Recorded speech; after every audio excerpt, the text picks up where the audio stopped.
안녕하세요. 크라이플 처치의 존 목사입니다. 저는 또 지난 주일 또 잘 보내고 또 크라이플은 10월부터 이제 새롭게 소그룹을 편성해서 이제 진행을 하게 됩니다. 결국 이 목적은 단순히 뭐 주일 소그룹, 뭐 평일 소그룹에 끝나지 않고 어쨌든 흩어져서 교회를 살아가고 또 그 모임 가운데 또 교회가 세워지고 또 누군가를 또 초대해서 또 뭐 성경을 읽을 수도 있고 기도를 할 수도 있고 큐티 나눔을 할 수 있고 또 예배를 드릴 수 있고 어쨌든 이제는 교회라는 그 개념이 성경의 본질대로 돌아간다면 정말 모이는 그곳에 하나님께서 함께 하시기 때문에 어쨌든 각처에 교회를 세우고자 하는 마음으로 그 시도로 가장 처음 소그룹을 이제 만들어서 이제 진행을 하려고 하고 있습니다. 이제 10월부터 또 진행을 했고요. 또 이것에 대해서 또 듣는 분들은 또 기도해 주시고 어쨌든 각 지역별로 세워진 그 소그룹들이 흐지부지하지 않고 그 목적대로 모임들이 잘 이루어지고 또 결국에는 본질적인 그 사역에 잘 이어질 수 있도록 기도해 주시고 또 크라이플 공동체는 관심을 가져주시고 또 마찬가지로 더욱더 신경 쓰고 기도했으면 좋겠습니다. 어쨌든 지난 주일 사도행전 6장 1절에서 15절 말씀을 나눴는데요. 말을 다 하지 못했던 부분 중에 하나는 이 사도행전 말씀을 나누면 나눌수록 제 개인적으로 드는 생각은 교회의 답은 말씀에 있구나입니다. 어쩌면 당연한 건데 사도행전 말씀을 읽으면서 더더욱더 그렇게 생각을 하게 됩니다.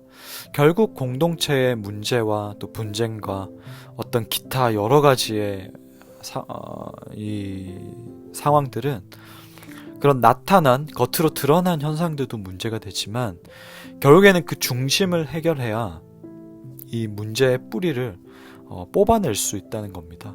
그런 의미에서 이 초대교회 공동체는 문제 해결의 접근을 아주 잘 하였습니다. 본이 되는 부분이죠. 좀 더 앞의 내용인 아나니아와 삽비라 부부의 문제도 근본적으로 거룩에 대해서 베드로는 다뤘습니다. 사도행전 6장 역시 교회 공동체의 어떤 행정적인 문제, 어떤 사역적인 문제가 일어났을 때에 성령 충만한 사람들을 뽑아서 섬기도록 해결책을 제시했지요. 그런데 이 성령 충만한 사람의 모습은 추상적이거나 뜬구름 잡는 형태의 모습이 아니란 겁니다. 갈라디아서 5장 말씀에 나와 있는 것처럼 성령의 열매를 맺는 모습이 나오는데요. 예수 그리스도의 사람은 육체와 함께 탐심과 죄의 모양들을 십자가에 못 박고 성령으로 살아간다라고 말을 합니다. 이 디모데전서 3장에 직분자의 기준이 무엇이냐 했을 때 단정한 사람, 거짓을 말하지 않는 사람, 더러운 자를 탐하지 않는 사람 등등 명확하게 사실은 나와 있습니다. 하나님께서 이 사람을 통해 말씀을 기록하게 하셔서 남겨두신 이유는 분명하다라고 저는 봅니다.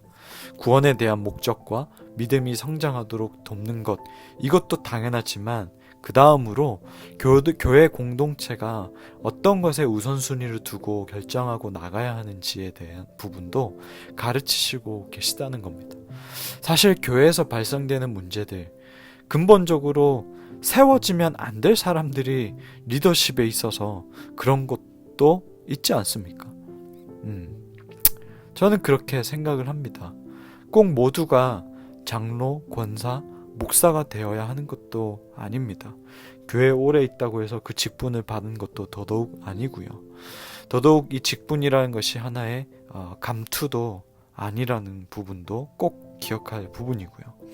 어쨌든 말씀은 그렇게 가르치고 있는데 우리가 자꾸 이 말씀에 가르치는 것이 아닌 것을 자꾸 적용해서 하다 보니까 문제들이 하나씩 쌓여서 결국엔 터지게 되더라는 것이죠. 그래서 저는 이미 그런 문제들의 답은 성경에 나와 있다. 성경을 잘 들여다보고 성경을 바르게 해석하고 그 성경대로 결국에는 교회가 가면 문제가 발생하더라도 그 문제는 곧 해결된다. 저는 그렇게 말씀을 준비하면서 생각되었습니다. 그리고 두 번째 부분은 바로 리더십입니다. 이 부분은 짧게 언급하고 갔는데 사실 이 손창남 선교사님의 사도행전을 선교적으로 읽으면 두 모델이 보인다라는 책에서 이 선교사님은 역시 초대교회구나 라고 생각하게 되는 이 부분에 대해서 사도들의 과감한 결단이라고 말을 합니다. 책 내용을 간략하게 읽어드리면 히브리파 성도들이나 사도들은 새롭게 교회에 들어온 헬라파 신참들이 별것 아닌 것 가지고 쓸데없이 불평한다고 불만을 토로할 수도 있었다. 하지만 사도들은 그렇게 하지 않았다. 그들은 자신들이 말씀과 기도를 제쳐두고 봉사에만 몰두했노라고 자책했다. 그리고 헬라파 사람들을 리더로 세워서 교회의 리더십을 넘겨주었다. 어떻게 보면 마치 베드로와 요한 같은 제자들이 설교는 하지 않고 주방 봉사하다가 교회에 갈등이 생기자 정신 차린 것과 같은 상황이라고 생각할 수 있다. 하지만 아무리 봐도 이제부터 우리는 말씀과 기도에 전념하겠다라는 사도들의 말이 그런 의미는 아닌 것 같다. 필자는 히브리파 중심의 리더들이 헬라파 리더들에게 교회 운영의 정권을 넘겨주었다고 보는 것이 더 타당하다고 생각한다. 즉 히브리파 리더들이 교회 안에서 일종의 기득권을 내려놓았다는 것이다. 물론 선교사님의 개인적 해석이 담겨져 있지만 이 해석에 개연성은 있어 보입니다. 이후에 예루살렘 공동체는 변화하기 때문입니다. 그리고 하나님께서 예루살렘 공동체를 흩어버리기 때문입니다. 사실 이 디아스포라 성도들을 통해서 예루살렘 안뿐만 아니라 곳곳에 흩어져서 선교를 감당한 모습이 드러납니다. 예루살렘 교회 안에 이 디아스포라 유대인 성도들은 결국에는 로마 제국을 두루 다니면서 복음을 전합니다. 히브리파 성도들은 히브리어만 할 줄 알기 때문에 물론 아닌 사람들도 있었지만 어쨌든 로마 제국을 다니면서 그 외국에 갔을 때에 복음 전파하는 데 있어서 언어적인 한계는 분명히 있었을 겁니다.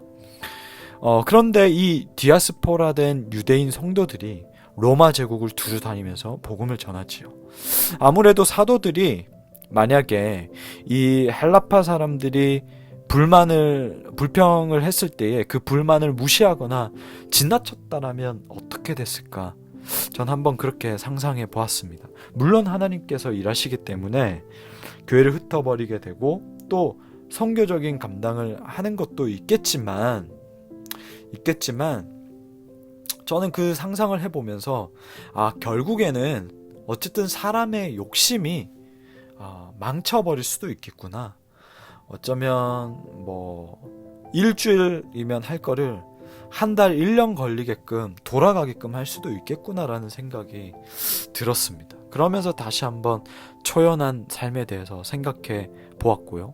또 그러면서 하나님께서 언젠가는 이 크라이플도 만약에 하나님의 뜻에 따라서 어떤 사역의 형태와 사역의 모양들을 만들어 나가실 텐데 어쨌든 지금까지 모여있는 우리 크라이플의 성도들을 보면서 좀 개방적이고 열려있고 또 언어에 대한 부분들, 문화적인 것에 대한 부분들도 어쨌든 다른 공동체에 비해서 다양하게 그리고 많이 열려있는 이런 모습들을 보면서 하나님께서 또 어떤 형태의 사역을 어떤 모양의 교회의 그 사역을 준비하시는 하나님께서는 준비하고 계시겠구나. 저는 그런 생각도 해보았습니다. 그것이 어떤 모양이고 어느 때이고 그런 것은 알 수 없겠지만 좀 말씀을 보면서 또 그런 묵상도 해보았습니다. 그런데 오늘 전할 말씀과 조금 주일에 전했던 그 말씀과는 조금 떨어져 있는 말씀들이기 때문에 이 묵상들을 다 나누진 않았고 기록은 해놓고 다 나누지는 않았을 뿐이죠. 어쨌든 저는 사도행전 강해의 여정이 제 개인적으로는 이 크라이플 공동체를 형성해 나가는 데 있어서 너무나 본질적인 답을 찾아가는 시간들인 것 같아서 참 즐겁습니다. 함께하는 우리 크래플 여러분도 즐거우시죠? 네, 즐거울 거라고 저는 저 혼자만 생각은 하고요.